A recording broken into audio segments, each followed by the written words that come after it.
Hello everyone. चलिए तो आज हम न्यू स्टार्ट करने वाले हैं चैप्टर जिसका नाम है बायोलॉजिकल क्लासिफिकेशन, जो कि 11th क्लास का सेकंड चैप्टर है।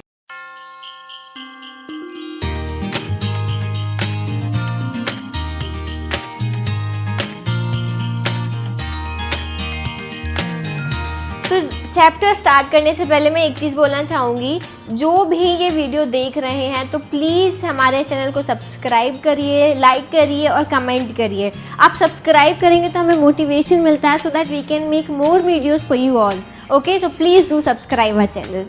चलिए तो चैप्टर स्टार्ट करते हैं। The title of the chapter is biological classification. अब हम फर्स्ट चैप्टर में पहले ही देख चुके हैं कि हमारे यहाँ पे इतने सारे स्पीशीज़ हैं, ठीक है। स्पीशीज़ की पढ़ाई करने के लिए, स्टडी करने के लिए हमें क्या करना पड़ा, क्लासिफिकेशन करना पड़ा, क्योंकि अगर हम क्लासिफाई नहीं करते तो काफ़ी डिफ़िकल्ट हो जाता किसी भी स्पीशीज़ को पढ़ना, उसके बारे में पता करना। एक जैसे कि अगर मान लीजिए स्कूल है, ठीक है, स्कूल में काफ़ी सारे बच्चे हैं, मान लो अगर हम उन्हें क्लासिफाई नहीं करते, एक एक क्लास में नहीं पुटअप करते, तो हम कैसे पता कर पाते कि ये जो बच्चा है किस क्लास का है, किस सब्जेक्ट का है, ये क्या पढ़ रहा है। एक प्रॉपर क्लासिफिकेशन किया ना स्टूडेंट्स का भी, इसी तरह सारे स्पीशीज़ का, सारे ऑर्गेनिजम्स का क्लासिफिकेशन करना ज़रूरी है, जिससे कि उनकी स्टडी जो है वो इजी हो सके। 5 चाचा जी थे, ओके, 5 चाचा थे जो एक रूम में मस्त बैठे हुए थे, गप्पे मार रहे थे। तो एक चाचा जी बोलते हैं जिनका नाम था क्या, एरिस्टोटल। एरिस्टोटल चाचा जी कहते हैं कि चलो हम ना एक क्लासिफिकेशन सिस्टम देते हैं जिसका नाम है 2 किंगडम क्लासिफिकेशन, ठीक है। हम 2 टीम बना देते हैं। पहली टीम क्या रहेगी, प्लांट के लिए, उसमें हम सारे प्लांट्स को पुटअप कर देंगे। दूसरी टीम रहेगी एनिमल्स के लिए, तो हम उसमें सारे एनिमल्स पुटअप कर देंगे, ठीक है। तो उनने क्या दे दिया, 2 किंगडम क्लासिफिकेशन दे दिया एरिस्टोटल चाचा ने, ठीक है। उसके बाद में एरिस्टोटल चाचा ने क्या कहा कि हम प्लांट में क्या करेंगे, थोड़ा सा और डिटेल में उसको कर देते हैं। प्लांट में हम 3 कैटेगरी और दे देंगे, एक दे देंगे हर्ब्स, एक श्रब्स और एक ट्रीज, ठीक है। तो हर्ब्स मतलब जो बिल्कुल छोटे से प्लांट हैं, श्रब्स मतलब जो उनसे थोड़े से बड़े हैं, और ट्रीज मतलब और बड़ा प्लांट, ठीक है। तो ये चाचा जी ने क्लासिफिकेशन दे दिया प्लांट्स का। एनिमल्स को बोल दिया हम 2 ही कैटेगरी देंगे, एक हो जाएगा जिनके अंदर आरबीसीज है, रेड ब्लड सेल्स, और एक दूसरा जो जिनके अंदर आरबीसीज नहीं है, ठीक है। तो एरिस्टोटल चाचा जी ने यही बोला। अब एक और दूसरे चाचा जी बोलते हैं। एरिस्टोटल चाचा जी जो थे वो सबसे छोटे चाचा थे। उसके बाद में उनसे बड़े वाले चाचा बोलते हैं जिनका नाम क्या था, कैरोलस लीनियस। कैरोलस लीनियस ने भी कहा कि मैं भी एक क्लासिफिकेशन दूंगा। उनने भी 2 किंगडम क्लासिफिकेशन दिया, लेकिन उन्होंने क्या करा, उन्होंने एनिमल किंगडम और प्लांट किंगडम, ठीक है, उन्होंने भी 2 किंगडम क्लासिफिकेशन दिया था। उन्होंने स्पीशीज को मूवेबल एंड नॉन मूवेबल के हिसाब से डिस्ट्रीब्यूट कर दिया। जो स्पीशीज चल सकती हैं उन्हें एक कैटेगरी दे दी, जो स्पीशीज नहीं चल सकती हैं उन्हें एक कैटेगरी दे दी। कैरोलस लीनियस को हम फादर ऑफ मॉडर्न टैक्सोनॉमी भी बोलते हैं। Carolus Linnaeus is known as father of modern taxonomy. लेकिन अभी यहाँ पे प्रॉब्लम आती है। क्या प्रॉब्लम आई भाई, यूग्लिना, अब एक इनके परिवार का एक सदस्य है क्या, यूग्लिना। यूग्लिना को हम कहाँ रखेंगे, यूग्लिना क्या करता है, यूग्लिना जो है एक तो वो ऑटोट्रॉप है, दिन के टाइम पे जब तक उसको सनलाइट मिलती रहेगी वो अपना खुद का खाना बना के खा लेगा। दूसरा, वो रात के टाइम पे जब उसको सनलाइट नहीं मिलती है तो वो हेटेरोट्रॉप में कन्वर्ट हो जाता है, ठीक है। वो फ्लैजिला डेवलप करेगा, अपना मूवेबल हो जाएगा, दिन के टाइम पे नॉन मूवेबल, रात के टाइम पे मूवेबल। तो अब भाई हम इसको कहाँ रखें, ये तो दोनों कैटेगरी में सेट नहीं हो रहा, तो बड़ी प्रॉब्लम आ गई। फिर एक और चाचा जी बोलते हैं, कौन से चाचा जी, अर्नेस्ट हैकल। अर्नेस्ट हैकल बोलते हैं रुको भाई मैं सॉल्व करता हूँ प्रॉब्लम। तो उन्होंने 3 किंगडम क्लासिफिकेशन दिया। एक तो प्लांट पहले ही आ चुका था, एक एनिमल पहले आ चुका था। इन्होंने कहा कि ऐसा करते हैं कि जो यूनिसेलुलर ऑर्गेनिजम्स है उनको हम एक अलग कैटेगरी दे देते हैं। क्या नाम दे दे रहे हैं उसको, प्रोटेस्टा, ठीक है। तो प्रोटेस्टा में यूनिसेलुलर ऑर्गेनिजम्स रखे गए, जैसे कि बैक्टीरिया, अमीबा। अब इन्होंने फिर यहाँ पे एक कंट्रोवर्सी क्रिएट कर दी कि उन्होंने बैक्टीरिया और अमीबा को एक साथ रख दिया। भाई बैक्टीरिया में न्यूक्लियस नहीं होता है, अमीबा में न्यूक्लियस होता है। अब ये फिर एक बहुत बड़ी परेशानी आ गई कि यार तुमने न्यूक्लियस वाले और नॉन न्यूक्लियस वाले को एक साथ रख दिया, प्रॉब्लम आ गई। फिर एक और चाचा जी आते हैं। कौन से चाचा जी आते हैं, उनका नाम है कोपलैंड। कोपलैंड चाचा जी आते हैं और वो देते हैं 4 किंगडम क्लासिफिकेशन। वो कहते हैं चलो भाई अलग अलग कर दो, न्यूक्लियस जिनके पास है वो अलग, जिनके पास न्यूक्लियस नहीं है वो अलग, दोनों कैटेगरी को अलग अलग कर दो। तो उन्होंने एक और कैटेगरी बना दी जिसका नाम रख दिया मोनेरा। ठीक है, अब हमारे पास अभी प्रेजेंटली कितनी कैटेगरीज हो गई है? 4 कैटेगरीज हो गई है, मोनेरा, प्रोटेस्टा, ब्लांटे एंड एनिमिलिया। ठीक है, ये 4 कैटेगरीज हमारे पास हो गई है। प्लांटे क्या हो गए? Multi cellular. एनिमिलिया क्या हो गया? Multi cellular. प्रोटेस्टा क्या है? प्रोटेस्टा यूनिसेल्यूलर है और मोनेरा भी क्या है? यूनिसेल्यूलर है। लेकिन Monera is prokaryotic, Protista eukaryotic है। मोनेरा इज प्रोकार्योटिक मतलब फॉल्स न्यूक्लियस, इनके पास ट्रू न्यूक्लियस नहीं है। लेकिन प्रोटेस्टा क्या है? यूकार्योट्स। ठीक है, इनके पास में ट्रू न्यूक्लियस है। इसके बाद में प्लांट के पास में भी क्या है? ट्रू न्यूक्लियस है। एनिमिलिया, इनके भी क्या है? यूकार्योटिक्स है। ओके, सुनाओ, अभी तक तो सब कुछ सही चलता आ रहा था भैया, कोई प्रॉब्लम नहीं है। कोपलन चाचा जी ने मस्त 4 किंगडम क्लासिफिकेशन दे दिया। लगता है सब लोग सोचने लगे कि चलो भाई सारी प्रॉब्लम्स खत्म हो गई। लेकिन 4 टीम बन गई, लेकिन फिर भी कोई रह गया। एक आता है भाई बोलते बोलते, अरे मैं फंजाई मैं रह गया, मुझे किसी कैटेगरी में डाल ही नहीं, तुम लोगों ने किसी टीम में लिया ही नहीं। तो भाई फंजाई के लिए अब क्या करा जाए? अब फिर चारों चाचा लोग फिर टेंशन में आ गए कि यार अब क्या करें यार। सबने अपना अपना ओपिनियन दे दिया, सबने किंगडम क्लासिफिकेशन दे दिया, किसी ने 2, किसी ने 3, किसी ने 4।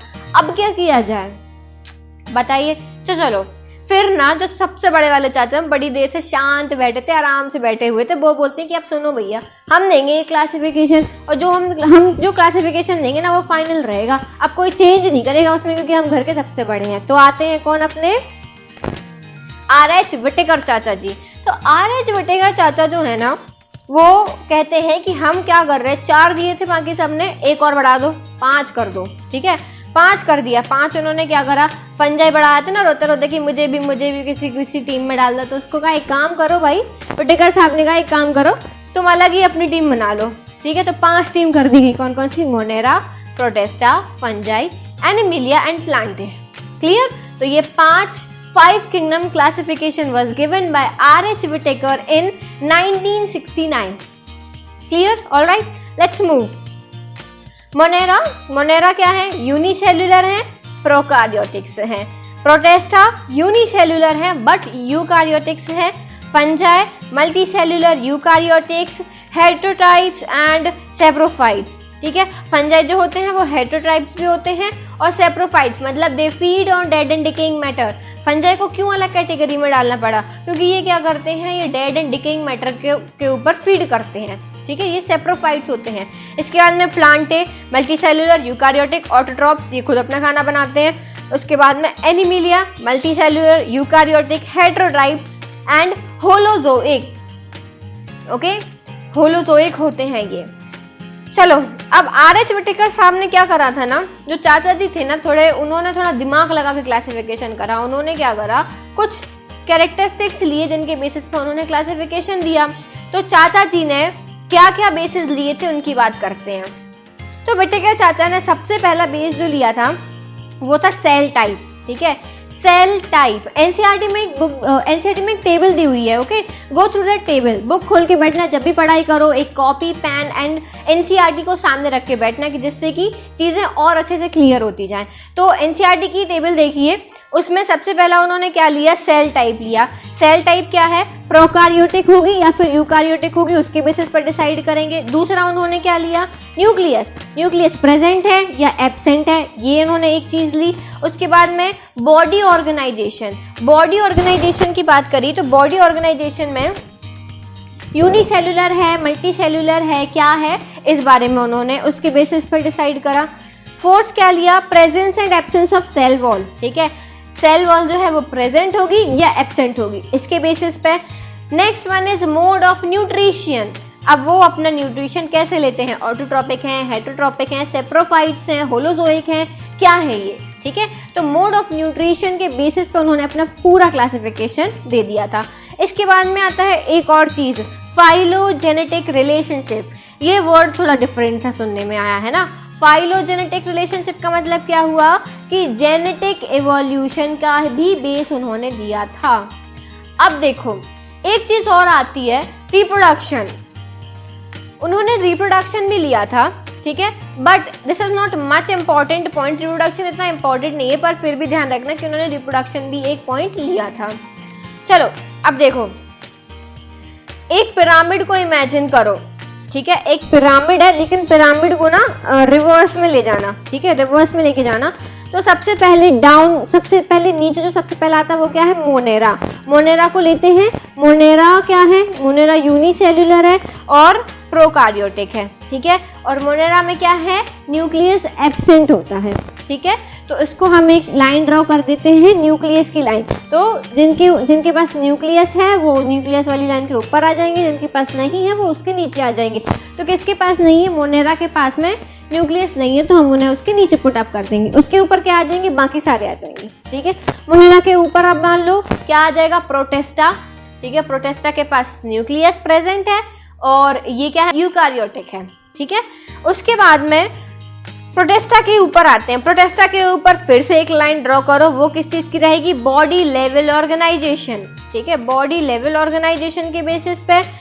तो मल्टी सेलुलर है, यूनिसेलुलर है, क्या है, तो उस लाइन के नीचे कौन से आ जाएंगे, ऑब्वियसली दो आएंगे, प्रोटेस्टा आ जाएगा और कौन सा आ जाएगा, मोनेरा आ जाएगा, क्योंकि प्रोटेस्टा यूनिसेल्युलर है और मोनेरा यूनिसेल्युलर है, तो इन दोनों को हम उस लाइन के नीचे रखेंगे। उसके ऊपर बाकी के बचे 3, ठीक है।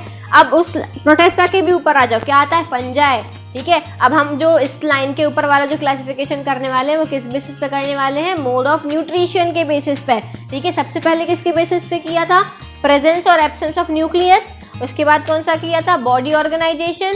उसके बाद हम कौन सा कर रहे हैं, मोड ऑफ न्यूट्रिशन। कौन सा होगा, सेप्रोफाइट है, ऑटोट्रॉपिक है, हेटेरोट्रॉपिक है, क्या है, होलोजोइक है, किस टाइप का है, इस बेसिस पे हम क्लासिफाई कर रहे हैं।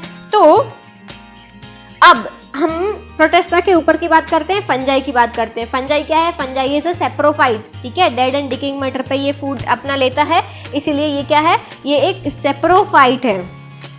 इसके बाद में फंजाई मल्टी सेलुलर है, सेप्रोफाइट है, इधर आ गया। उसके बाद में हम बात करते हैं कि इसकी फंजाई के ऊपर क्या आ जाएगा, प्लांटे। प्लांटे क्या है, मल्टी सेलुलर है, ऑटोट्रॉपिक्स हैं और यूकारियोटिक्स हैं, ठीक है। मल्टी सेलुलर, ऑटोट्रॉप्स एंड यूकारियोटिक्स हैं।